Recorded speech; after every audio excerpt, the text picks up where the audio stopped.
Hey, Rachel, thanks so much for joining us. So, I think to get started, tell me a little bit about your definition of world building and how you think about it.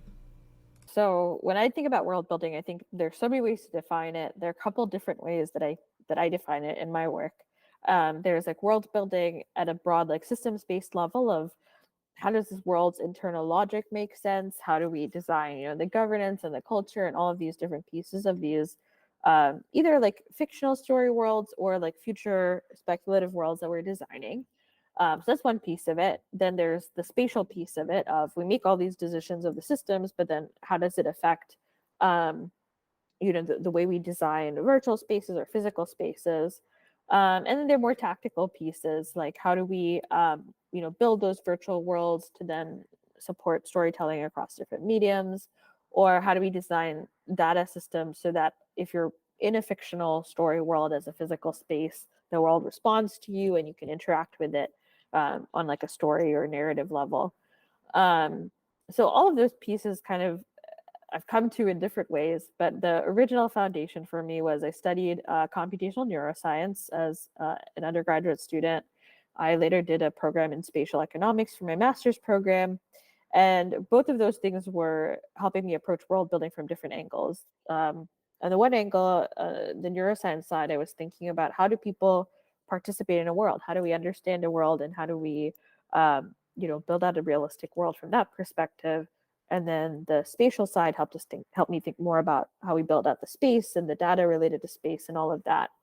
But what really helped me get into it from a work perspective was I did work with a world building media lab at USC, and then ended up working with the head of the lab, Alex McDowell, in his studio. And Alex's background comes from production design. He was a production designer for Minority Report, and that film actually helped him kind of start to think about world building as something that can support stories. So rather than the typical process for a production designer, which is um, coming on after the story is written and kind of developing the background, the world as the background. He came on at the same time as a scriptwriter, and the world kind of was something that he co-developed with the scriptwriter, and it influenced the story that emerged because of kind of the constraints of the world that was designed. So I think working with Alex helped shape all those pieces of how I thought about world building and have kind of guided my career in that respect. Yeah, that's a really good point. So why do you think that folks are interested in the world building concept like now? Like what kinds of people do you think are attracted to the space, are interested in incorporating it into their work?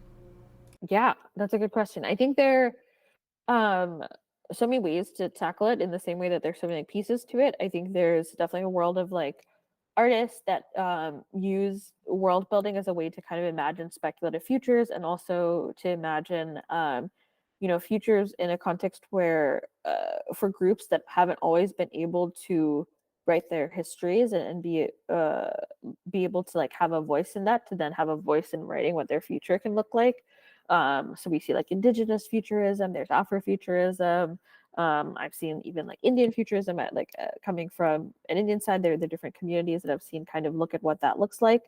Um, so there's that kind of artistic world. There's kind of the traditional world that I think people attribute world building to, which is more on the gaming side, whether that's digital games or like role playing games. There's kind of a strong community there that continues to be interested in world building. The community that One of the communities that I work in a lot that I've seen kind of expand in terms of understanding world building is more like Hollywood studios, as they think about like franchise storytelling and worlds that spawn franchise storytelling and like keep it consistent. Um, but world building has become more popular in that context nowadays, for being kind of the foundation for uh, telling stories across platforms, with the idea that if you build uh, a kind of real time 3D world, it can both enable you to maybe make a game with it, but nowadays you can also use it for virtual production, or you could use it for kind of contextual storytelling with location based themed entertainment, or all of these different kind of new now interconnected mediums of storytelling that have worlds at the center. So there's definitely been a growing interest in the entertainment space around world building. Got it. So, do you think there are any like misconceptions that people have about like what world building is and like what it isn't? Yeah, I mean, I think in general that world building it's meant to be a very interdisciplinary medium. So because of that can be kind of confusing in terms of how how people interact with it and like for them knowing how to kind of utilize it. Because I think when it's done well, world building can be something that's very tactical of yes, I designed this world, but I'm not just kind of creating it as this lore construct. I'm now designing it in such a way that um, I can actively have consistent logic across the story world or I'm building, or I can actively have shared assets that continue across this world I'm building, whether that's in my film or my game. So those are all very like practical things, and I think that sometimes people think world building is just solely a creative endeavor. So, is there any like helpful like exercises or like any like thinking or just any tips for someone who might be thinking about like getting into the space for the first time, like where they should start? There are definitely some resources that are helpful in the like world building specific side of things, although kind of fewer than I would recommend because a lot of them have like an explicitly gaming focus, and I think that world building goes beyond gaming specifically.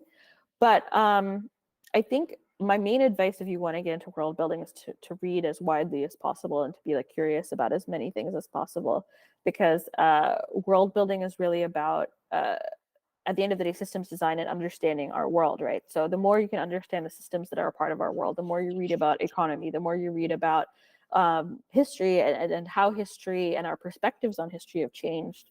The more you read about, the different like systems that are a part of our world and the way that they relate to each other and the way that they intertwine, even like in the context of like farming or in the context of um, public policy, right? Like there's so many different like inroads to understand that can shape your knowledge of how the world operates, and all of those things.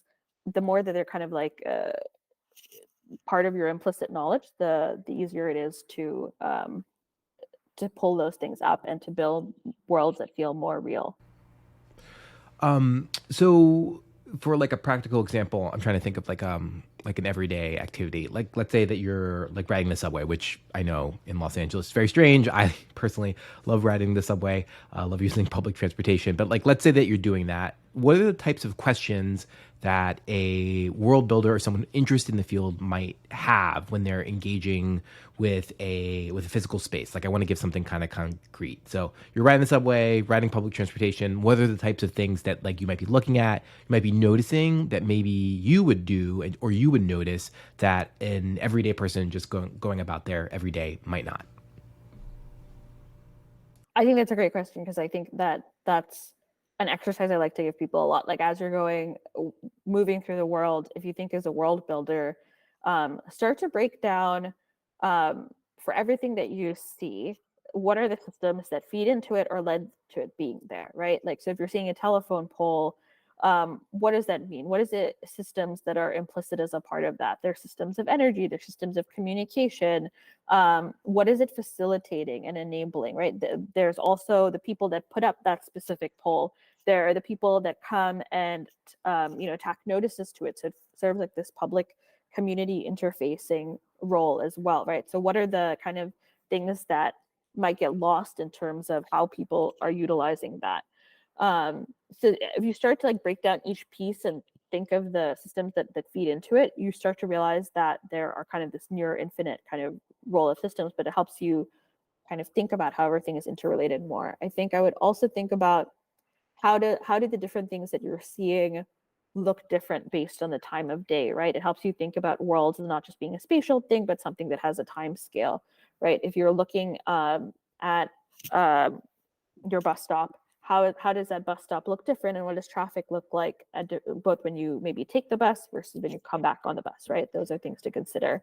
I think the other thing that I think is really important to world building is to think of the human element, right? The human element is the as world builders, like we're designing the world kind of in a top down way, but humans and individuals are the people that live in the world. So you have to think about the individual perspectives in order to flesh out your world. Um, So think about like the behavioral scripts, for example, that are a part of taking the bus. Behavioral scripts are kind of the ways that our brain quickly breaks down habits that we have in order to more quickly enable us to interface with the world so that we're not like taking in everything as new input. So when we take the bus, there are a sequence of actions of like we wait at the bus stop. When the bus comes, we check if it's Right. our correct bus, right?